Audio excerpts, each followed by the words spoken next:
Pushing it out live, folks. Stand by.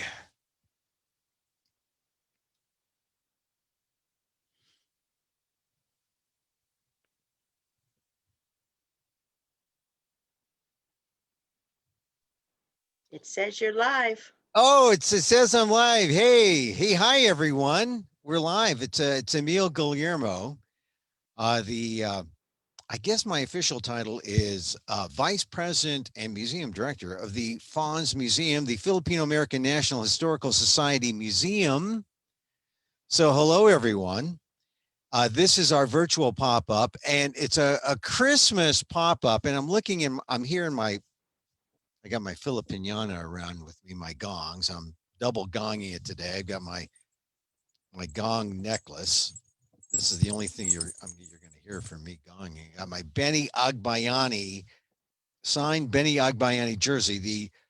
The first position player Filipino to really make a significant impact. I mean, position player. We know that the best Filipino American player in baseball in MLB history was Tim Lincecum, San Francisco Giants, right? It's got to be the freak. But Benny Agbayani, the Mets. Okay, we'll have another discussion on that. Okay, so this is our Christmas show. Merry Christmas. The weekend before Christmas, we're doing this. The only thing I have that's Christmassy, unfortunately, I didn't really think to grab like tinsel or anything. I have this hat that says, I can get you on the naughty list. That is not, I mean, I don't know if that's really the Christmas message that we want to get across. I can get you on the naughty list. I can get you on the good list too. The good list, the FAFMU list, the fans of the FANHS Museum list. That would be FAFMU. If you're joining us now, you are on the FAFMU. And I appreciate you for being here. I just want to say that we are still closed, right? You know that. I mean, San Joaquin County, where the museum is, boy, is still, it's being crushed. The hospitals are being overloaded, and frontline workers, many of whom are Filipino, are getting the vaccines for the first time.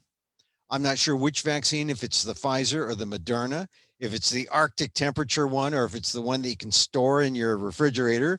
But Filipino Americans are getting the vaccines, and that's good. An historical time, right? But it means that we have to do our best in terms of distancing, in terms of staying apart, and we are staying apart.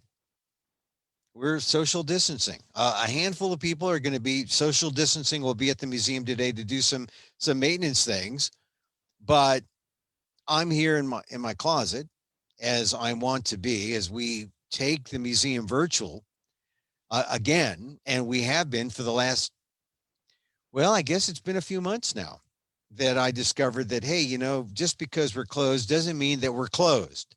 Just because we're closed doesn't mean that we have to not talk about Filipino American history, that we can't share our stories, because we have come to understand and realize that the museum is where we are, where you are. So if you can watch this and share in our stories, and then come on little later on, we're going to share in telling our story. We're going to, we can be the museum.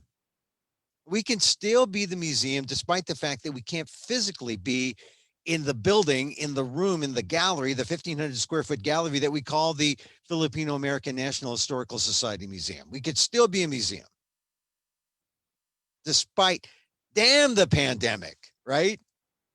Damn the pandemic, we can still be a museum.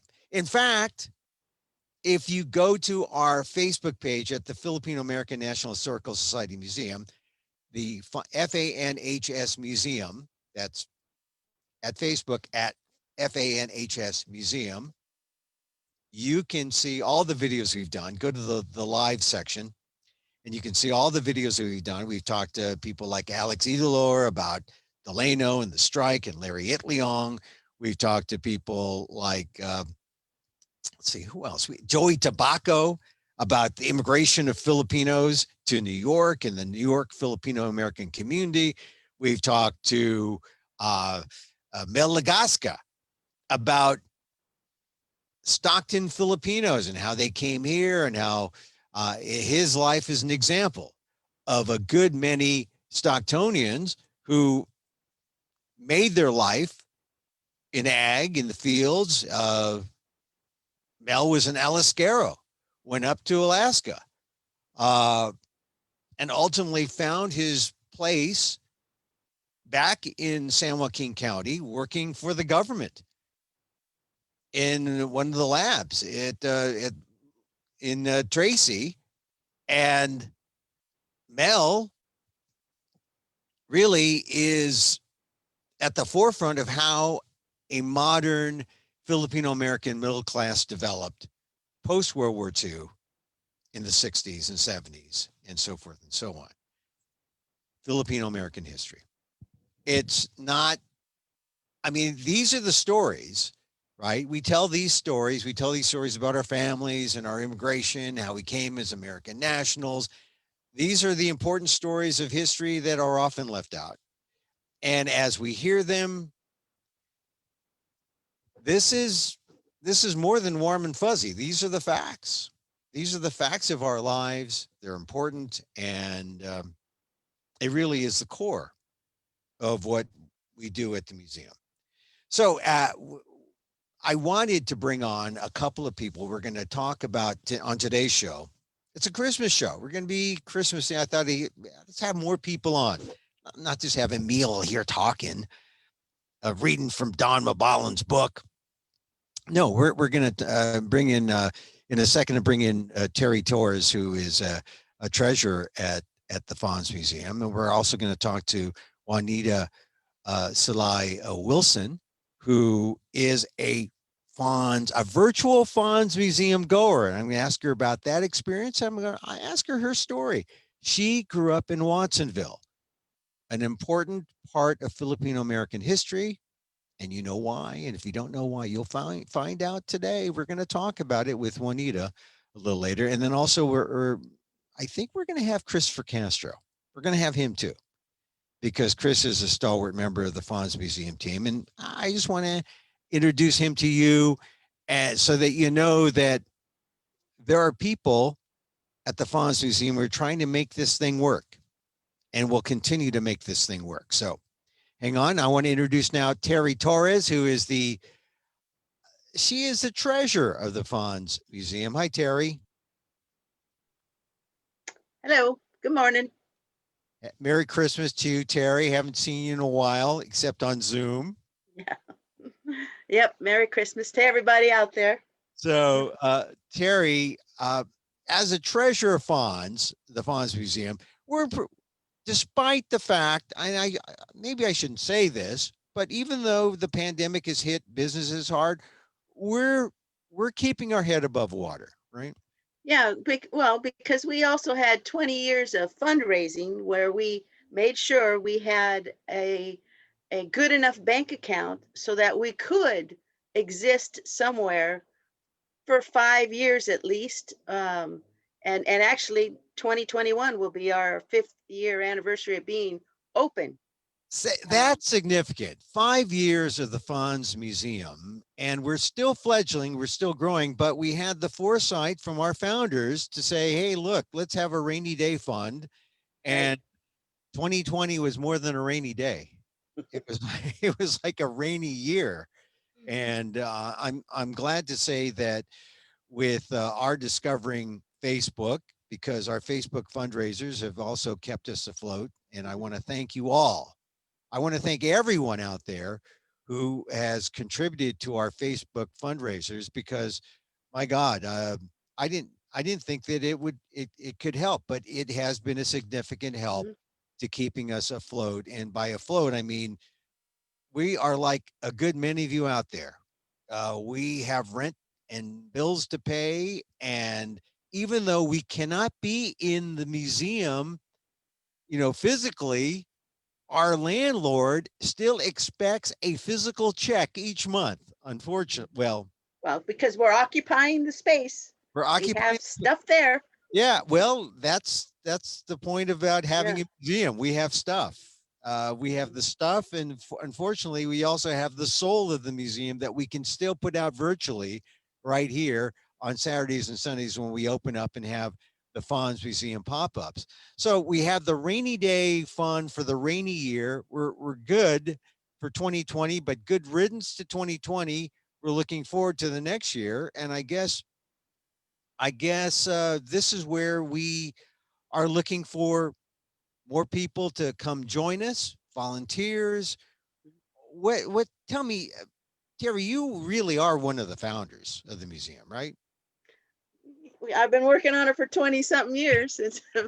But I mean, has dropped a officially, chapter. Yeah. I Yeah. mean, there's this, every time I see pictures of founders, it includes, you're in every picture of the so Well, yeah, because one of the working crew members.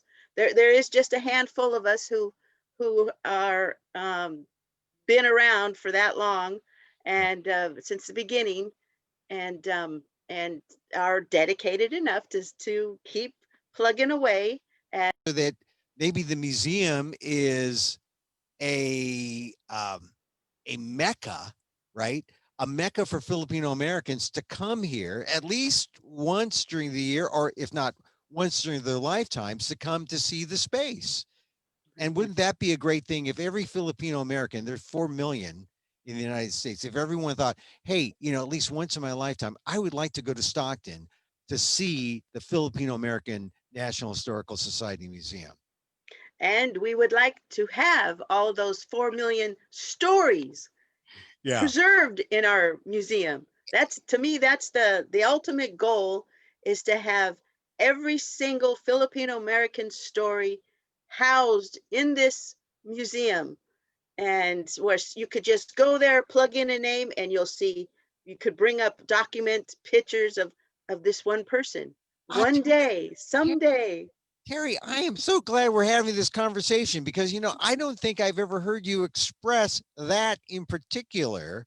I've heard, I've talked about it, how, kind of like at the Holocaust Museum, how you yeah, can go in there and plug that. I'd like to see that, yeah, some kind of, you know, I exhibit think that has. that'd be a great idea. That would be a great, the thing is, now I've heard you talk about asparagus tools. Well, that's the one thing that I'm more familiar with, is the agricultural part, because my grandfather was a labor contractor, and all of my aunts and uncles worked in the fields, and we've got those tools, Yeah, that it's we use important. today for other things. Yeah. It's important, and but the thing is, when we've had our board meetings, we have items on the agenda. Rarely do we get to really talk about the future and things that we could do as a museum. Well, we do, but we have these other kinds of discussions that we have. But I like that idea. In fact, that mirrors my idea of the museum being a place for those 4 million stories. Mhm. You know, All it takes is manpower and money. manpower money. That's right. I have been taking I've been enrolled in this museum course over at JFK University, and they talked about a mindset and a culture of philanthropy that I think we need to instill at the museum and amongst everyone who can hear our voices and come to our pop-ups, that philanthropy isn't like it was, say, 5, 10, 15, 20 years ago. It's not like a bunch of rich people like the Sacklers who made their money off drugs, who now contribute to things like art galleries and wash their hands of their drug dealings. But it's about people who believe in the mission, our stated mission, which is the spreading, the purveying of Filipino American history, and then joining in our mission and contributing to our mission. Not necessarily the rich, not necessarily the elite, but everyone who has a story can contribute and be part of our museum culture. I think that Yeah.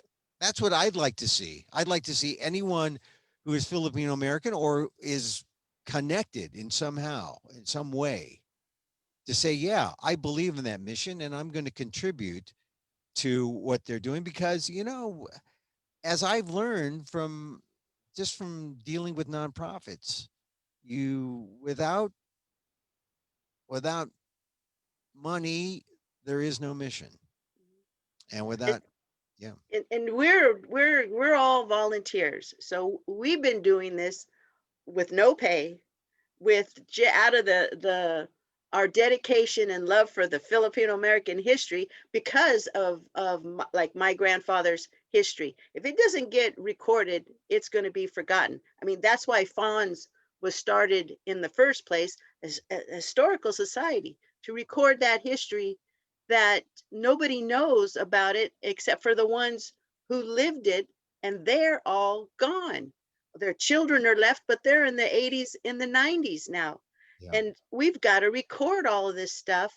So it's our mission to do that, to save it and then to showcase it somewhere. And we've got that museum now to showcase it. And my, it, shooting for the moon, we would have some huge place where every single event that's on that Filipino American history calendar that we put out years ago would be somehow displayed in this museum. Every single day of the calendar, there's something that has to do with Filipino American history, and we would love to showcase it in the museum.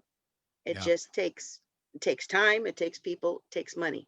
And so I just want to remind people if you're listening and if you're tuning in on Facebook, seeing this on Facebook Live, seeing it on our Facebook Live archive, or seeing it on our YouTube channel, if you're seeing this and you feel so moved, go to our Facebook page and contribute to the museum and get in touch with us. Get in touch with Terry or myself.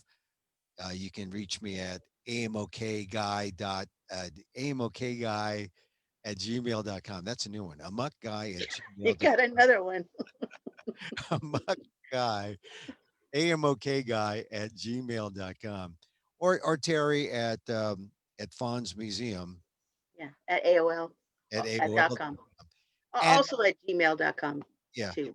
And the idea is that contribute and then join us. It's not and know that your funds are going to a good cause, a cause that you believe in, a cause that you can take action in, and the cause that you can be a hero. You can be we can be mutual heroes, telling each other's stories, helping to preserve each other's stories. Terry talks about her.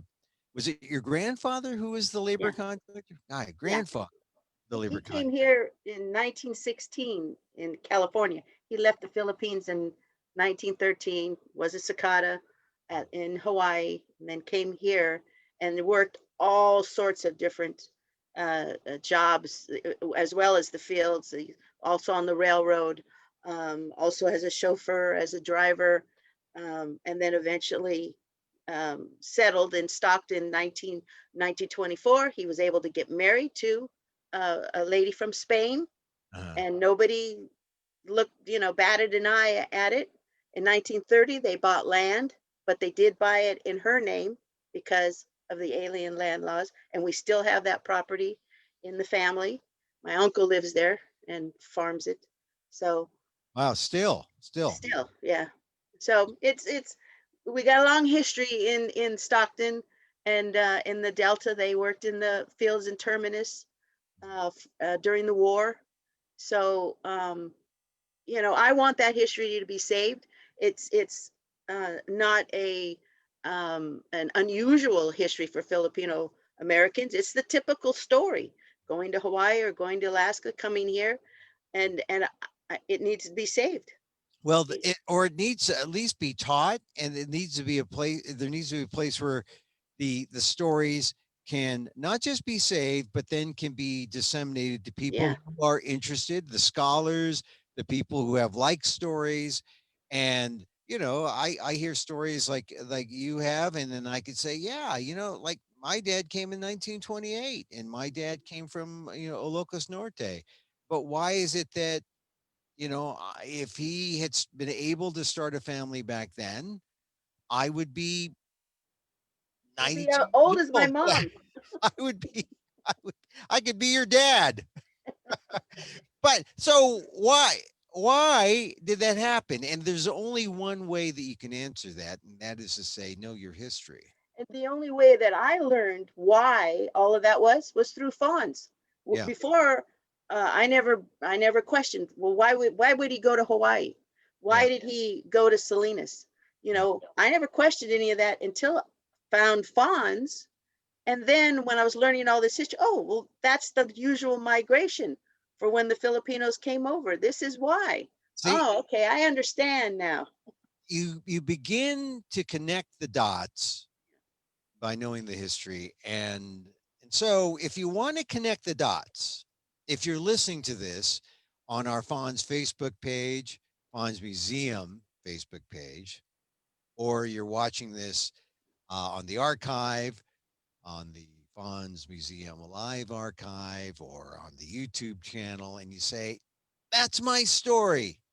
Me too. Yeah. Well, yeah, you too. Come join us and get in touch with us through the Let's record that history.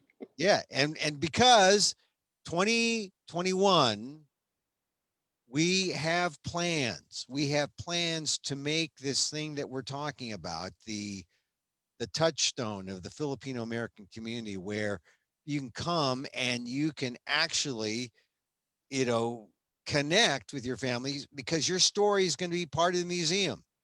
You Mhm. can be the museum, and we are going to make it happen, because it is going to be the place where you can tell the story. If not personally, in person, physically, we're going to make it happen.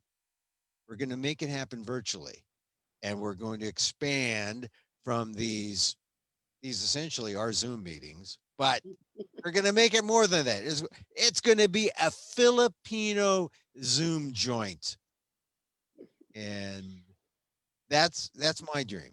So we take part of Terry's dream and part of my dream, add the two gongs, voila, a Filipino American National Historical Society museum. That's what we're going to have.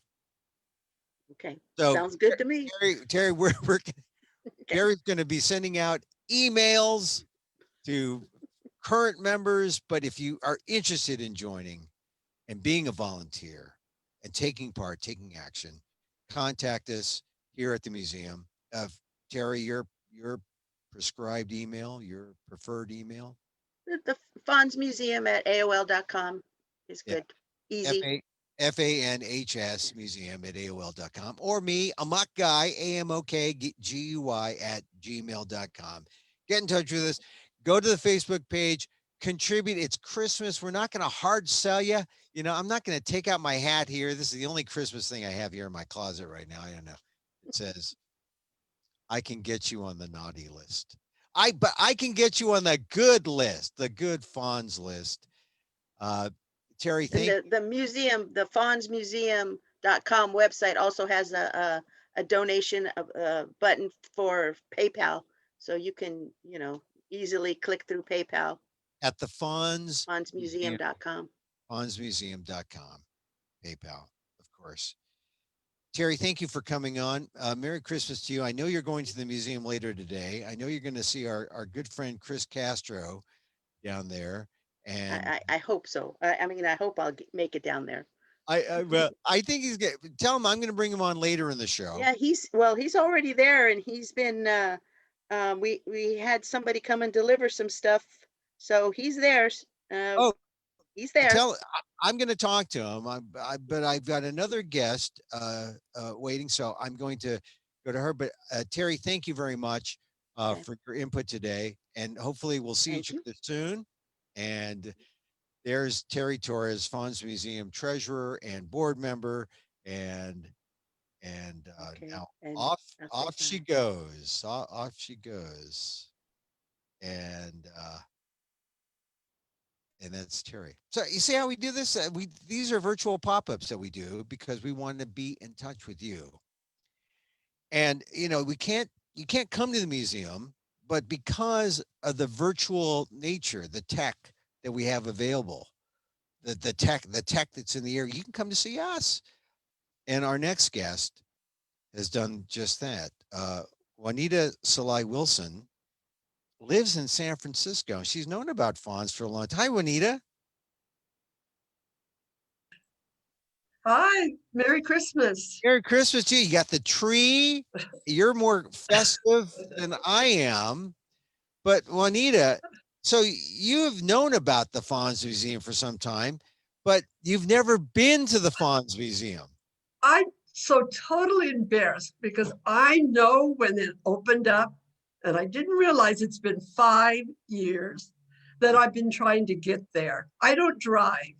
Yeah. So I depend on my husband, which, Yeah. things take a long time to happen, but I will make it there. Well, you didn't make it here physically, but you connected with us on the pop-ups. I mean, so that is like a living testament to the idea that virtual pop-ups work. They do.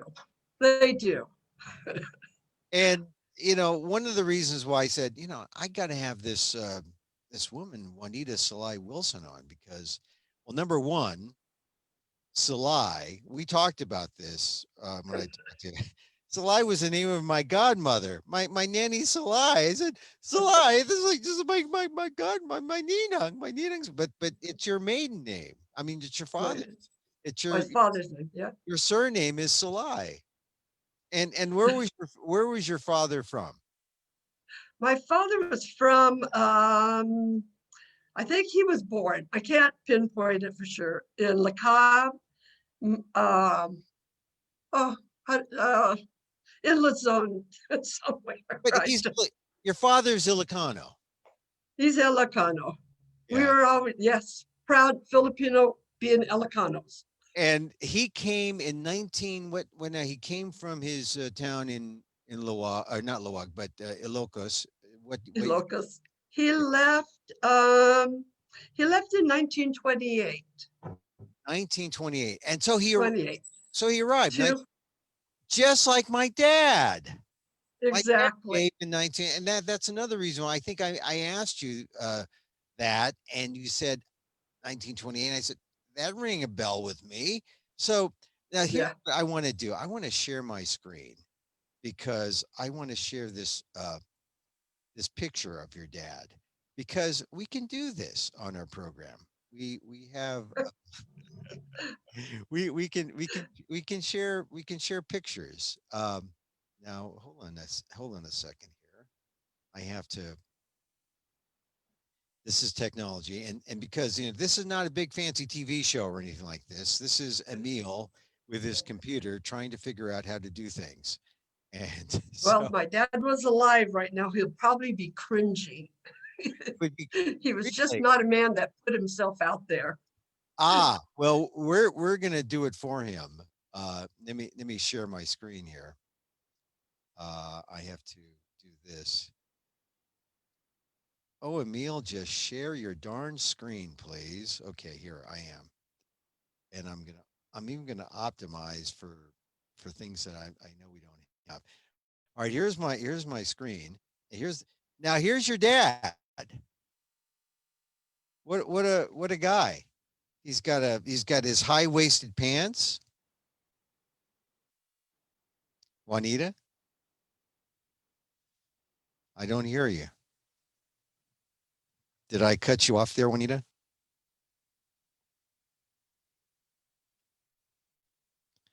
Okay. I don't know what happened. I don't hear Juanita. I'm going to stop the share. Juanita, asked to unmute. I didn't hear you. You froze up there. I had to come in and out. Okay. All right. Did you see the photo? I didn't hear you. No, I didn't. Okay. I was out. I had to come back in. Okay. Sorry about that. All right. So now here's your photo of your dad. Now now you see the photo. Oh yes. Now your dad's name was Memerto Augustine Sulay.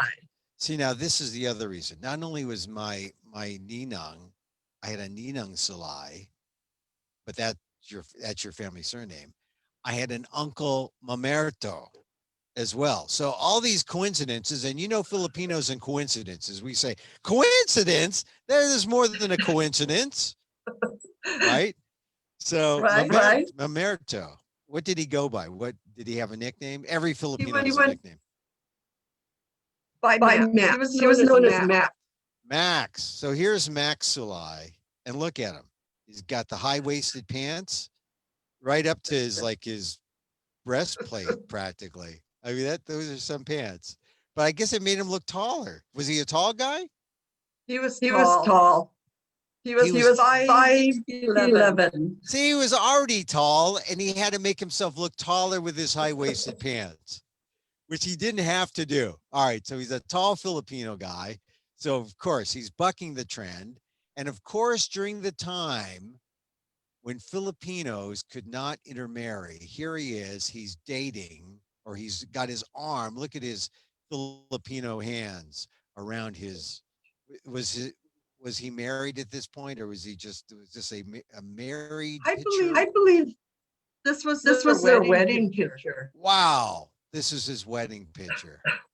And of course we know that Filipinos were frowned upon to intermarry in white California in the 30s. When was this picture taken?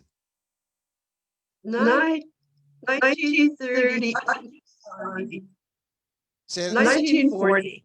1940. Oh, so this was later, even later. This is when we're deep in the throes of anti-Filipino-ness in California. Where did they have to go to get married?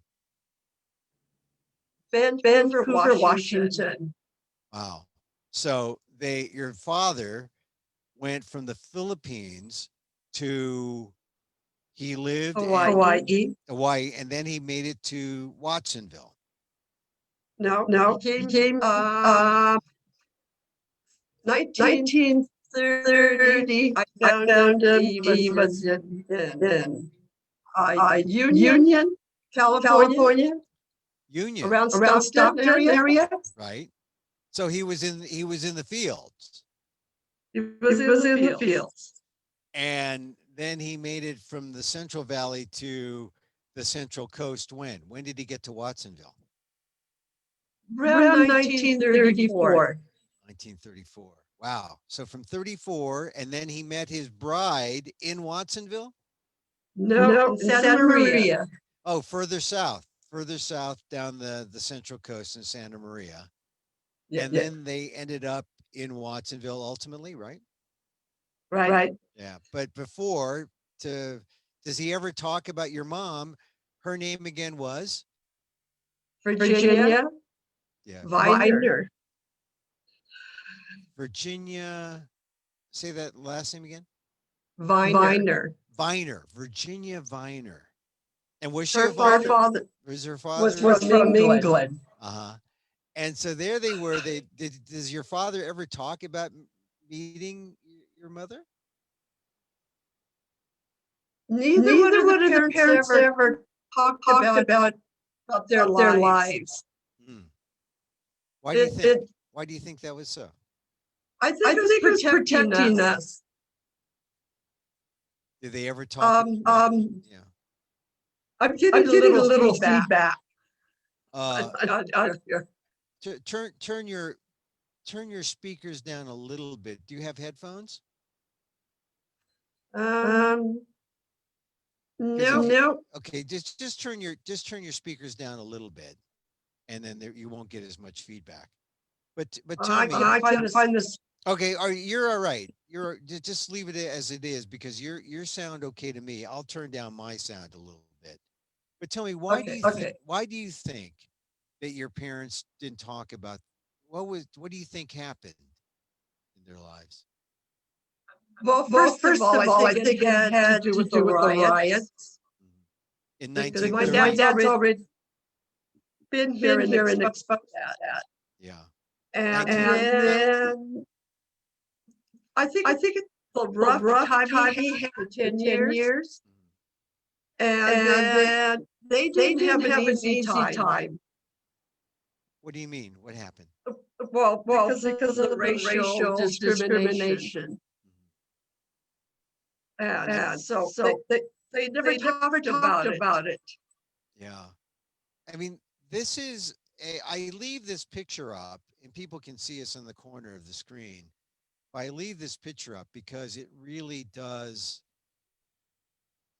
is an iconic photo of those times, to see a Filipino man with a white woman. My wife is white, and I know I've talked to Filipino so-called old timers, the Manongs in my father's generation, and they would say we would get killed if we were seen with a woman like that. And I imagine, do you think your father heard things like that when he was seen with your mother? Oh, I'm sure. He never went to town with us. He always stayed home. Really? Where when you say they went to town, you lived away from Watsonville, out in, say, a more rural part of Watsonville? Actually, we lived on the border of Watsonville, the city limits of Watsonville. So downtown was like about a half miles from the house. So my dad never accompanied us. He would just say, "Go, you guys go ahead and go to the store or go downtown. Yeah. And I'll stay here." Yeah. Did you The ever? only time we were all together as a family is when we would go to the Filipino community picnics, dances, christening, Yeah. within our own community. Did you ever see anything that was, something said that was racist toward your dad or toward you because of this union of your father and your mother? It happened about when I was kindergarten, first grade. And evidently I came home crying, and my mother told me a story about making me feeling better. And she just said the people are ignorant and don't pay attention to them. Yeah. As you look back, I don't know how you processed that in first grade, but how did you take it in first grade, and how do you take it now, knowing some of the history? I was so well protected that I didn't really feel discriminated against until I came to San Francisco. Really? What year was that? When did you come to San Francisco? About 1971. Wow. So it wasn't until the 70s. And now I was growing up in San Francisco at the time. 71 seemed kind of normal to me, but what did you feel, or how did the sense of the discrimination of the past come and hit you square in the face? We were trying to find housing. My husband is a student, and he was going to San Jose. No. Came from San Jose up to San Francisco for his master's degree. So he went to San Francisco State. And we wanted to live across the street, so we would be close to the campus. And ran into discrimination there. They just wouldn't rent to Filipinos? Didn't rent to Filipinos. specifically Filipinos. I mean, they said specifically Filipinos. Huh? Well, they didn't come right out. Yeah. But I was a proud Filipino. I didn't have any problem saying I was. Yeah.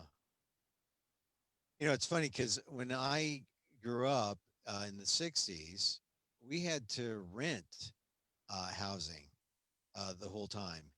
And as we rented housing, it means you had to fill out the application. And the people who rented out to us tended to be Chinese landlords. And actually we had landlords who were family members or cousins who had property and they rented out to us. But you don't realize how difficult it was if you're Filipino and you face the residual effects or more mature effects of discrimination, Right. in the 70s that really had its roots back in the 20s and 30s. I mean, that's that's really a problem. So tell me, Juanita, I I I when I found out you're in Watsonville, I was really kind of uh, I was curious about how that whole incident with Fermin Tobera, because the Watsonville riots in the 30s are a big part of Filipino American history, and it has to do with Tobera, who was seen dancing with a taxi dance in a dance hall with a white girl. I mean, that's kind of the when you found out about that story, how did you how did you take it, considering your mom and dad are kind of they're cut from that story in a way.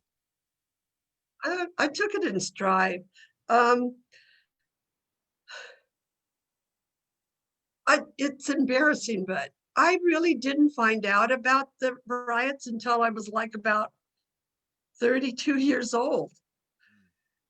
Um, it was when I first took my first class through the school district um, with Filipino studies introduced into the school district, ethnic studies, that I found out about the riots.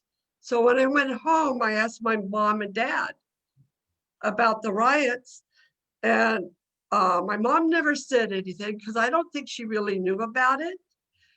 My dad never said anything. He'd do the typical Filipino dad thing, and just didn't discuss it.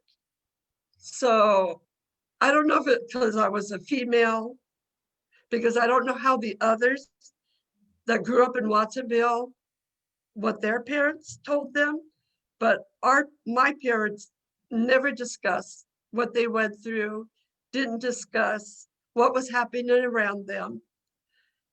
And we were just very well protected, I guess. Yeah. It was just something we didn't need to know. So when it hit you, when you found out more about the history, how did that happen? Were you reading books? Were you in a class? How did it happen? It happened through a workshop with, I think her name was McLeod, Dr. McLeod. Oh, Dr. McLeod. Yes, Bonnie McLeod. Yeah, she was giving workshops for the school district. I know Bonnie And McLeod's family pretty well. And yeah, in fact, um, was good friends with her son. Didn't know yeah, her, but I I know of her reputation through my friend, very caring person. and Yeah, and so what she told the story of Fermin Tobera, huh? yeah, she did.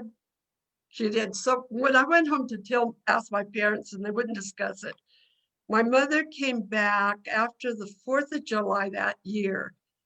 And it was like, there was they didn't do things without the leaders, I think, of the communities discussing. I don't know how it worked, to tell you the truth, but she came back with a piece of paper and she handed it to me and she said, you might want this book. And it was the Bulleson book, America's in My Heart. Yeah, That America's was my Heart. first, ethnic book ever of our history. Yeah. And once I read that book, I understood my father and I understood what was going on, because there was the history that I guess I was looking for all the way through school, Yeah. which at that time we had no history. And so that's when my curiosity started kicking in, and I was thrilled when the movie $1 a Day, 10 Cents a Dance came out, because there was another avenue that told our history. In fact, a few of my uncles that I grew up were in that film. Wow. And so, and my father, when they premiered it, Yeah. he would not go. Why? He would not go to it. Why? So when he finally saw that movie, we kind of tricked him into it like 3 years later. And he sat there. We thought he would get up and go, but he sat there through it. And then he would say little bits of things, but never really would go into details. Why do you think he did not see it? He just didn't want to confront it. Was he just moved on? Why do you think? I, sometimes I think it was a protection, embarrassment. I really don't know. My dad was such a quiet man and, not talking a lot. I mean, he was gone a lot of times because he was also a labor contractor. So he was always gone. He was only at home like 2.5, 3 months out of the year. Wow. So my mother was like a single parent, a very young single parent who left home for the first time and raising 3 children almost by herself. But she kept us in the Filipino community and made sure we had what we needed growing up. And they stayed married, your mother and father. They did. It was not easy. Yeah. They did not have an easy life. I mean, my mother always taught me to tell the truth. And they had a very hard life because of the culture difference, not understanding that the woman runs the money, and just a little difference like that in the different culture. And she was very young and she never had money. So they had hard times and disagreement. They in love? They must have been, because they stayed together. My mother left him a few times. The first time I tell you why he left. She found out my father was married in the Philippines. And she already had 3 small children. And I remember we were on a train and we ended up in Reno. And my mother put me in school. And I didn't know why.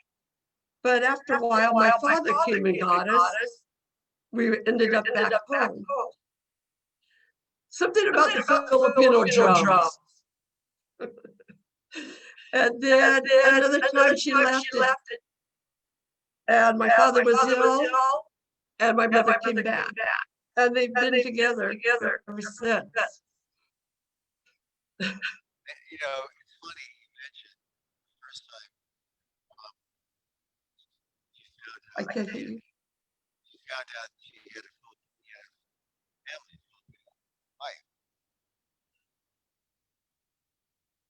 You ever connected with that family? That would be your half family. I can't hear you. Oh, have you ever There you go. have you ever connected with them? Have you ever connected with the half family in the Philippines? We did. We did. That's why I brought it up, because I have a lot of nieces and nephews, and they were part of our family. My mother always never hid the fact from us. I think she told us about them when I was about 8 or 9. And I know she was the one who sent money to the Philippines. And a lot of times we had to go without things because she sent money there. And I think she was the one that pushed my father into bringing them here eventually. So they did come to America. They came to America in the late 70s. So that was the first time I met my oldest brother. He was a little younger than my mother. Yeah. So he had, I think, 5 children. I can't remember, but they went to school. His children went to school, the ones that were in high school with my youngest brother. So the Sulays in Watsonville High were uncle and nieces and nephews, Wow. and also cousins. So you had you connected with your half-life. I connected with my half-life. Unfortunately, I was already away from home and married with a child of my own. So I really didn't get to know my oldest brother that well. I only seen him a few times going back home to Watsonville, because being a Filipino family, always went back home for the holidays, no matter if you were married or not. Yeah. Every holiday was spent back home. Unfortunately, my brother has gone back to the Philippines, but his children are still here Wow. and thriving. So yes, I met them, and we're family. Well, this is a unique thing about Filipino Americans who came here first as either cicadas, and then they came to America. My father skipped the cicada experience and went straight to San Francisco from Ilocos. But the journey here in America, it's funny how you mentioned the very first time you really understood your history was to read Carlos Bulasan's America's in the Heart. Because Yeah, it answered all the questions. yeah. And this is one of the things about the museum. The museum is, we are in Stockton because this was the hub of Filipino American life in the 20s and 30s. And we wanted to be a place for people to get information, the history. You've always known about FANHS and the museum, but you never made it here. How did you discover us virtually? Were you just online, or did you? How did you discover I us? virtually going through Facebook. I think I ran across you through Facebook Yeah. online. And that's why I started watching it, because we've known about you for a long time and read a lot of your columns Well, thank you. from way back. Thank you for saying that. I appreciate you having been a reader. I guess, when did you first find me in my writing? Well, we were already living in San Francisco, so you had columns in one of the newspapers. Yeah. I guess every now and then I'd be in the Chronicle and then the Exam. Yeah, But I was in Asian Week. Did you ever read Asian Week? yeah, I always picked up all those papers. No, Asian Philippine News. I was in Filipino news, that's right, Filipino news. Yeah, And then you also saw me, I guess, in Filipinas.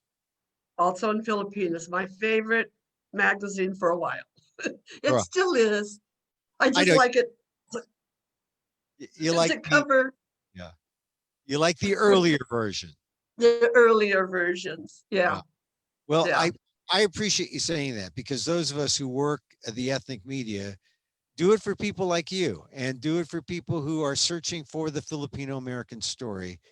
And Juanita, I'm so glad that I asked you to be here. I mean, I saw you, I discovered you in a pop-ups frequently, and I said, we got to ask this woman why she comes to our pop-up so often. And then I believe you contributed to the museum too as well. Well, it's really strange because I have some of my dad's, because I told you I was a amateur genealogist, and learning about my father and who he was and making a timeline of his life. So that meant a lot of research. And he didn't have too much stuff, but he had little papers and a few pictures. And I have it says the Filipino Intercommunity Organization of the Western States, which I have researched for, but I just noticed the address. It says 239 South El Dorado Street, Stockton. Yeah, yeah. That And was it's like, I've researched this for a long time, and it's like, it just hit me, Stockton. And that's when my father got letters from I guess from this organization, is when he was president of the Filipino community in Watsonville. So right. I have a few of those, and I happen to have a picture of that organization at one of their conferences in 1944. Oh, we should definitely talk, because those would be great little artifacts that we can share about the growth of the Filipino American community, because my father did not go to Stockton. He stayed in San Francisco, but the growth of the Filipino community was really in the valley and in the ag areas like Watsonville. I mean, that's where the historic moments of Fermin Tabera's death, of his murder, right? And it's like your father's story, going from outside of Stockton down to the valley. So you're interested in Filipino American history now. Oh, definitely. And then, I'm trying to get it together because I want to leave it. I have great nieces and nephews and great great nieces and nephews, and I want to leave them a sense of who they are and where they come from. Because, as you know, as we grew up, we didn't have a history, and we had no chance of finding our history until the last 20 years or Yeah. so. And um, I just want to leave it for them. And I try to put it on net. I mean, because I do a lot of research on internet, and it's like, it's very frustrating because we can't find a lot of our stuff Right. on the internet. So that's where I like to see things go, is like to make it more attainable for people who are researching their history and be able to find it. Well, this is our grand vision for the museum, that the museum becomes the place online for your family and for other families, so we can put our stories there and you can access us through the museum. Would that fit your vision of where or how the museum can grow and what direction the museum can go in? Yeah, because every family has a little bit. If we just put all of our stuff together, Yeah. it tells a big story. I mean, I found a picture of my father on internet by accident, uh, online, typing Filipino, whatever I'm thinking at the time. And I happened to find a picture of my father, which is in the San Jose Library Really? of it was a picture of a lodge. I guess it could have been a conference. And there was a picture of my dad in this group. Uh, And I've never seen a picture of a young man, because he was 30 something years old when I was born. right. So it was exciting to find his photo. Yeah, I have other pictures of your father that I want to share. Here's your father here. Tell me about this picture of your father. That was taken about 1930. I would say 3, 4. Mhm. And you can see how they packed up their belongings Yeah. to travel up and down the coast. Yeah, and he's got the high-waisted pants and suspenders, and tall guy, 5'11". So he was and a handsome guy with a hat. Everyone had a hat in those days. Yeah. I mean, every you needed a hat. And let's see, here's another shot of those Filipinos. Everyone looked like a gangster. But that was the style, right? The Roaring '20s, and the you had the fedora and the Macintosh suit. Even though you And were the wingtip shoes. the wingtip shoes, even though you were a farmer, basically, you dressed well. On the weekend. They dressed well, yeah. My dad was the same way. He'd have a suit, and in San Francisco, because it was hot, he'd have to have a top coat, right? And so it's interesting. So stop sharing the screen there. But Yeah. when I really appreciate you sharing these pictures and these stories. One of the things about your story in particular, you grew up in Watsonville, and we talked about that earlier about Tabera, Fermin Tabera, and recently the city council in Watsonville decided to apologize to Filipino Americans for what happened to Tabera. If people don't know what happened to Tabera, he was dancing with some white women at a hall, and then went back to his bunk alone in where he was working and out in the fields. Uh, he was shot in his bunk. They never caught the perpetrators. The perpetrators were never brought to justice. And Fermin Tabera became really the most famous Filipino American who was murdered during the period of anti-Filipino history in not just California. It happened in California, but this was the most notorious anti-Filipino act in the United States. That's why I feel like it's important. Like we've been working hard the last year, almost year and a half, of preserving our history in Watsonville, the Filipino history.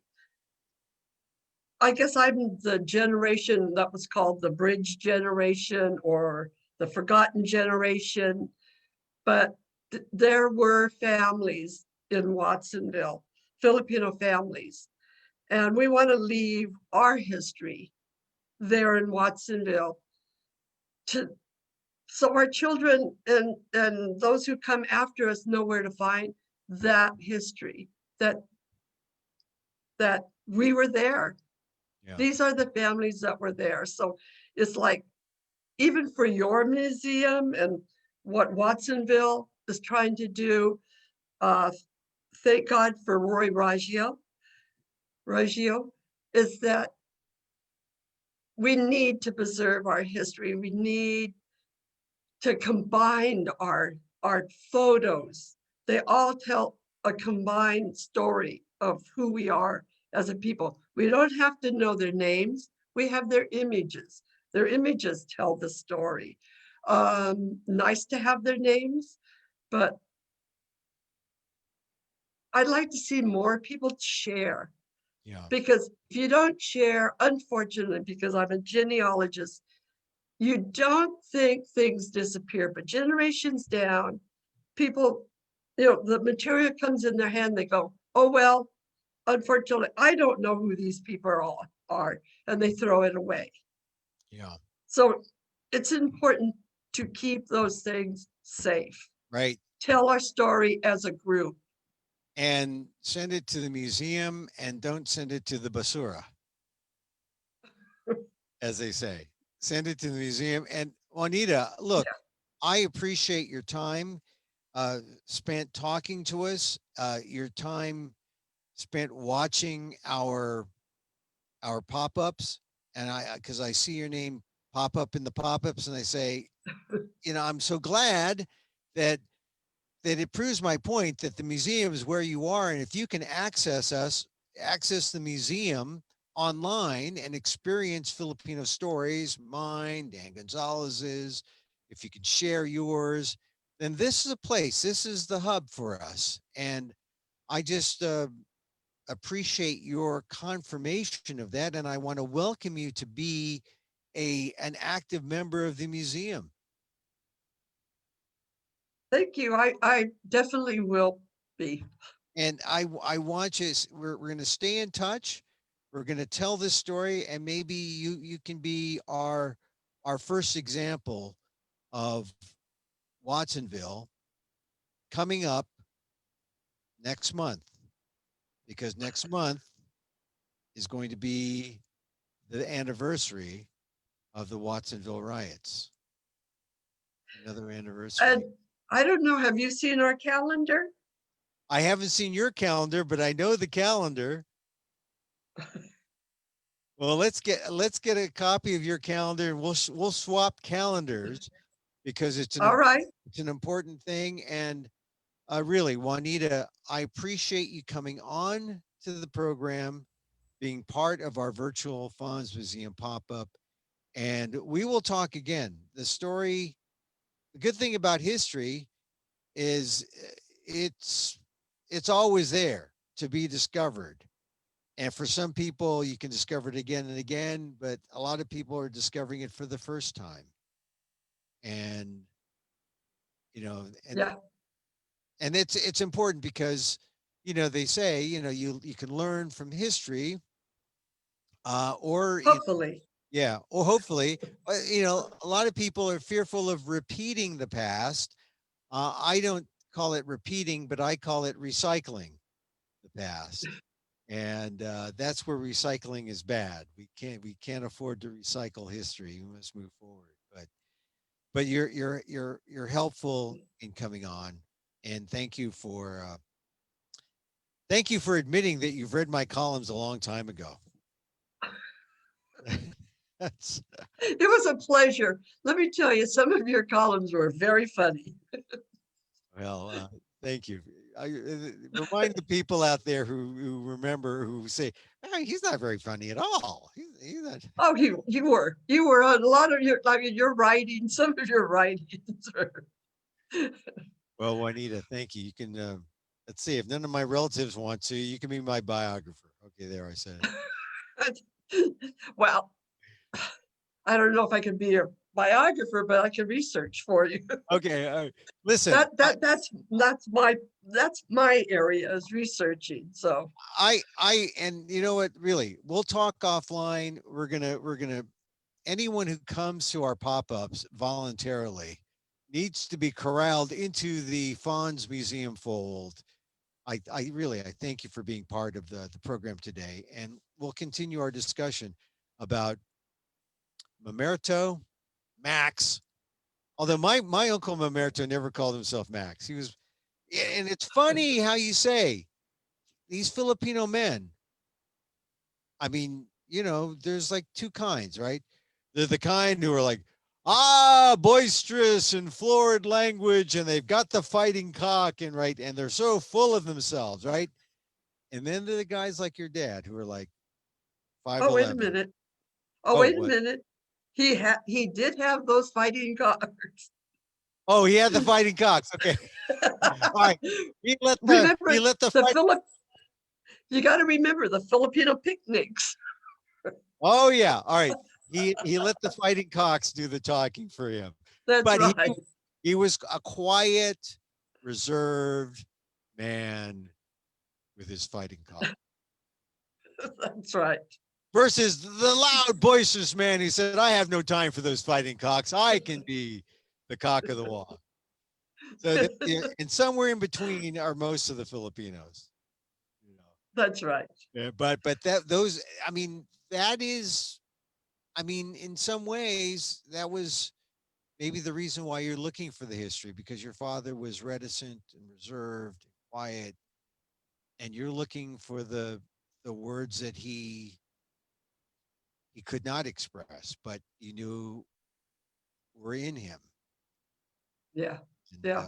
And yeah. And you, let me tell you, doing research, you may find things you don't want to know.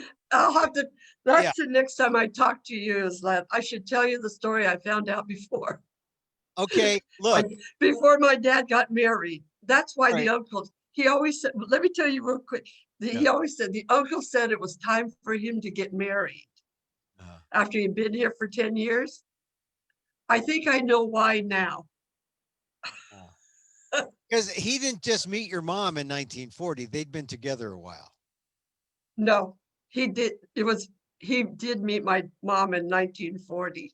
Oh. It was 1930. It was what happened in 1939. To be I'm continued. going to leave it at that. To be continued. To be continued. And we'll have you back again. Juanita, thank you very much. And we'll be in touch. I'll get in touch with you offline, and we'll bring you into the fold as one of our researchers. I appreciate your stories and your insight. Thank you for having me. And Merry And Christmas. Merry Christmas. Merry Christmas to you. Merry Christmas. Juanita Sulay Wilson. Thank you. Thank you, Juanita. Bye-bye. Bye. And off she goes. Fascinating. These are, if we were to have our doors open and have people come in and say we have like 10 people one day, 20 people the next day come in, each of them have this story to share. Each of them have this thing, right? Which is the Filipino American story in their hearts. So when we're closed, we can't show you the Filipino stuff, but we can share with you the Filipino soul online, virtually here, telling these stories. So I appreciate you all being here. Like I said, we do this because we can't open the doors. We got Terri, who was here earlier. She's down at the museum now, just sort of fixing things, but not letting people in. Hopefully, I mean, we got to wait, right? We have to wait until we don't want to see a Christmas spike. But if we don't hunker down and quarantine or spend a distance Christmas together, we will have a Christmas spike, probably sometime around Martin Luther King Day. I mean, already they're saying the death rate will probably approach or probably exceed the number of deaths during all of World War II. Over 500,000, sometime February, March.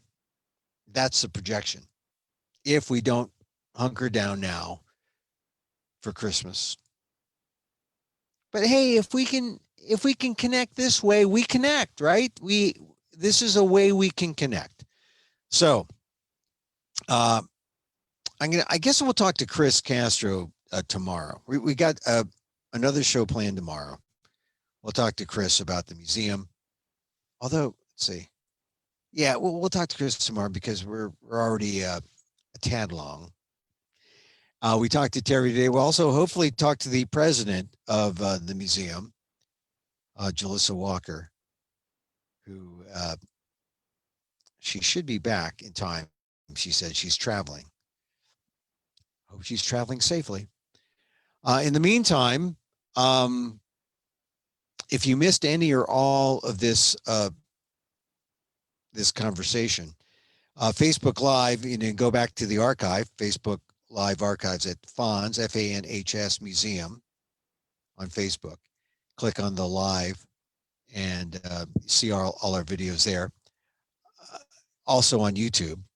And if you've enjoyed any of these things that we've done, not just today, but in the past, please remember it's Christmas. Please remember that we're an all volunteer organization and we can always use your help. Whatever amount, we're going to have we're going to announce a different kind of membership plan coming up maybe in January, but any amount of money that you can throw in the pot is helpful and keeps us going forward.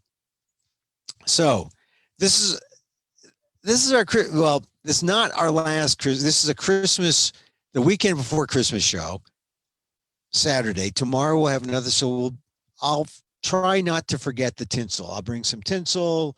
I'll bring something that says Christmas. I'll put some tinsel amongst the gongs. And this is kind of, I guess this is a sort of a jingle belly, kind of a Kulantan gong necklace from my friend Ty Buckhold. She says it's from the Philippines. Kind of jingle belly Kulantan gongs. So, and we'll be back tomorrow. All right. So I've enjoyed, I hope you've enjoyed this. I've enjoyed speaking to you from my Filipiniana closet. Wherever you are, get in touch with me. I'm at amokguy, A-M-O-K guy, G-U-I at gmail.com. Amokguy at gmail.com. Yeah. And yeah, it's very humbling, you know, to hear stories like Juanita Sulay Wilson's, you know, because her father remembers, her father knows the history and she knows the history. She was a little girl, but she knows the history. She knows what it was like to have a Filipino male, white, female union, to be a product of that and what that means. And we'll talk more about that tomorrow. In the meantime, hey, if you're looking for something to do tonight, check out Ma Rainey's Black Bottom on Netflix. I say that because it's the 20s and 30s, and we talk a lot about the 20s and 30s. What I came away watching while watching that, and Chadwick Boseman is great. He's great. He's even better than Viola Davis. Viola Davis is through the roof too, but Chadwick Boseman, it's his picture. And he's not around. He's no longer around to really promote and push and celebrate his greatness, but he is that film, the adaptation of August Wilson's play. And it really is, it's not really a musical. Music's in it. It really is a play. And watch that and think about, where were the Filipinos? They were in California, more in California than Chicago. But what were they up to along that same time? And then it just makes you realize the impact or the power of seeing an image like Ma Rainey do her thing amidst the white supremacy that everyone who was a Black person, indigenous person, a person of color were fighting in the 20s and 30s. And Filipinos were just starting our story, right? That's when all of us were coming. We were arriving. Hey, we're here. We're here, America. Don't we count for something? Oh, you got to deal with the Black thing first? Okay. Do we count? Are we next? Oh, you're just going to forget us? You want us to go back now? You see, think about our history when you see that, and it'll just put things in perspective. A strange perspective about race in America that is particularly Filipino. Think about that. All right, that's it. Emil Guillermo here, the Vice President and Museum Director of the FANHS, the Filipino American National Historical Society Museum. Thank you very much for being with us. As my good friend Don Mabalan, the late Don Mabalan would say, mahals and salamats. She would say that. She would say that. She really would say mahals, salamats. Merry Christmas.